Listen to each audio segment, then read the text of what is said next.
This is your captain speaking. We have 2 flights we will be going to today. 2 games that we will be reviewing. So please fasten your seatbelts and get comfortable. If you have not yet fastened your seatbelts and you prefer to fly out the window as we take this flight, I will not turn around this vehicle and go and get you. So hello, my brave knights, princesses, and princesses. It's been a bit, and I'm sorry. I've been busy streaming. Yesterday was a busy day too. I had a lot of cleaning to do. Cleaned a bit today. Oh, and I also mowed the lawn for the first time since winter, so there's that. Today we're going to be talking about 2 games. As the pilot said, we will first be talking about Alien Isolation, and then we will be talking about Shadow Warrior 3. So we will start with Alien Isolation. Now, unfortunately, I do not have the beginning footage to me starting the game. I only have the VOD of me beating the game because I didn't think I would do a review of this game, but after much push on my Twitch end, if you haven't gone and watched me stream, is twitch.philofhatsandgames. We play games over there. A lot of stuff that I play over there I either have played on YouTube or haven't played on YouTube. You should go watch. It's a fun time. We have fun, we laugh, and you get to see all of the hats I have. Like this one I'm currently wearing, which is not a real hat, by the way. It's not real. Now, everybody knows Alien Isolation. Everybody has played it, and their brothers played this point. I never played it, because I didn't think I needed to, but I played it. I was challenged to play it, and I didn't just play it on any normal difficulty. I played it on Nightmare, and I'm never going to play it again. Just saying. I have also, yes, watched all the Alien movies. In fact, I grew up with them, so that should tell you something about how old I am. My elder brother loves those movies, and I do too. So we all know the story. We play Amanda Ripley, Ripley's daughter. We end up going on a mission to the Torrance because it went dark, and as we all know, once we get there, everything just goes absolutely wrong. People are trying to survive. People are killing each other to survive. People are trying to get off the place, and you're like, why? Well, it doesn't take very long for you to find out why. It's because a big, mean alien is on the ship, but it's not just that. It's not just the alien that wants to kill you. There are robots, and there are people, and there are facehuggers, and toxic gas that wants to kill you. Everything in this game wants to kill you. So, yeah, according to Epic, I beat this game under 24 hours, and that was not in the span of a day.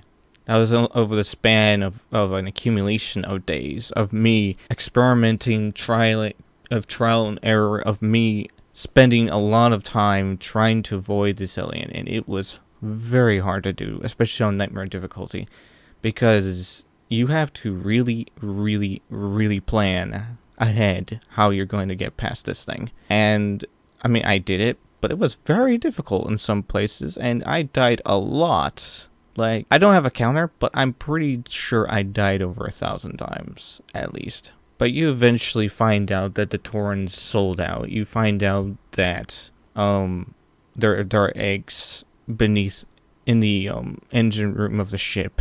You find out that your mother was found, and that they're trying to cover up the fact that she had an alien inside her. And yes, spoiler alert, at the end, you too have an alien in you. You won't get much ammunition on Nightmare difficulty. You have to really, really, really plan. And you have to be very careful. But I managed. I don't know how, but I did it. I managed. So of course, next we're talking about Shadow Warrior. Now, Shadow Warrior, it's a short game. It took me only like 7, maybe 8 hours to beat the game, but if you were better playing shooters than I am, you probably could beat this game in like, I don't know, maybe less time. And it's not because I'm bad at shooters, but it's because I played it on a medium difficulty. But if you played this game on easy, I'm pretty sure you could beat it in less time than I did. It's a very short game, but it's also a very sweet little game. Sweet as in, it's just pretty. It's a very pretty game. So, the story of Shadow Warrior 3 is actually very easy to sum up. Basically, it takes place straight after Shadow Warrior 2 happens. And I guess, before you ask, I have played the other Shadow Warrior games. You can find my playthroughs of the first 2 Shadow Warrior games on my channel. There may be a day where I'll actually record myself playing Shadow Warrior 3. Don't know yet. Basically, for the first time in your protagonist's life, that being Lil Wayne's, you've lost. For the first time ever, you've actually lost. And the whole world is basically ending. Well, it's ended. Everyone's dead. except Lil Wang, Zilla, and a Mystic, and eventually Hoji comes back. And it's nice to see Hoji. It made me really happy to see him again because Hoji is one of my favorite characters in this game. But Hoji, I'm just gonna say now, he's a hypocrite for obvious reasons if you pay attention to what he says, but we'll get to that.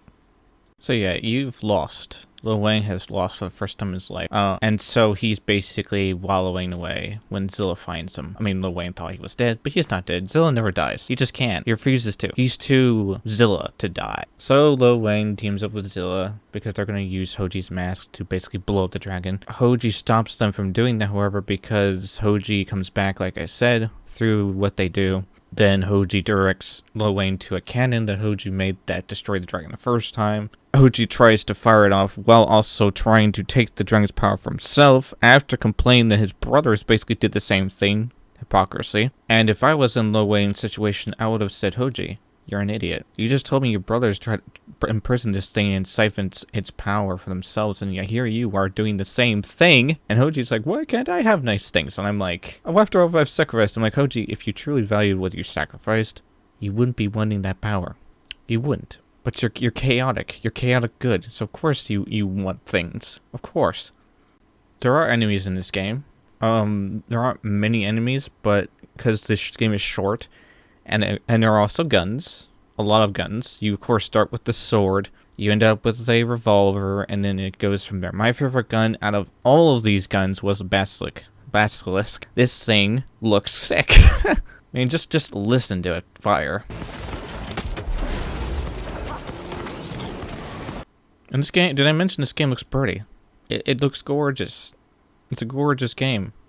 But yeah, this game being as short as it is, there are a few problems with it. One being that it feels like the developers weren't sure how to pace out the short game. And that's one of the problems with a short game, is that the pacing sometimes will feel kind of strained because they want you to get to your goal as quickly as possible without feeling like you're being rushed. But at the same time, it felt to me as if I didn't have to run far for enemies to just keep appearing. There's a lot of parkour in this game. I fell a lot. I wish I had a fall counter because I probably fell over 100 times. But the point is that once you get past the parkour areas and you see those open areas where there's a lot of space, traps, you instantly know that you're going to have to go down low and fight people. And it gets kind of tiring after a while, because you feel like you're basically fighting the same enemies over and over and over. And yes, there are boss fights in this game. But again, they're not great boss fights. They're fun, but they're not great. It's not long like Shadow Warrior 1 and 2 are. It doesn't drag on and on and on and on. It's a very short game.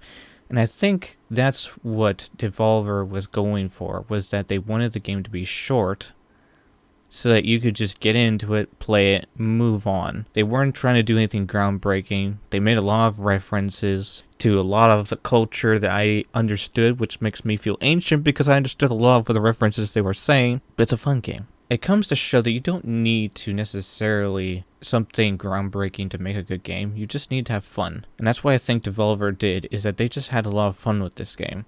The pacing is a little strained. There aren't as many enemies as I would like to have had. The upgrade system is kind of lame because you have to literally find the upgrades, and you won't get all of the upgrades by the time the game is done. You might, if you save up all of them. And plus, the other thing about Shadow Warrior 3 is that you can't really explore as much as you could in the other two games. You're strained to one linear path. And the other change to this game is that the cutscenes are no longer in first person, they're in cinematic, which means you get to see Lil Wang now, which is not a bad thing, but I do miss the cinematic cutscenes because it felt like Half-Life, you know? It felt like Half-Life, but it's fine. They don't need to always do that. Leave a like and subscribe, because it's always room for more next video.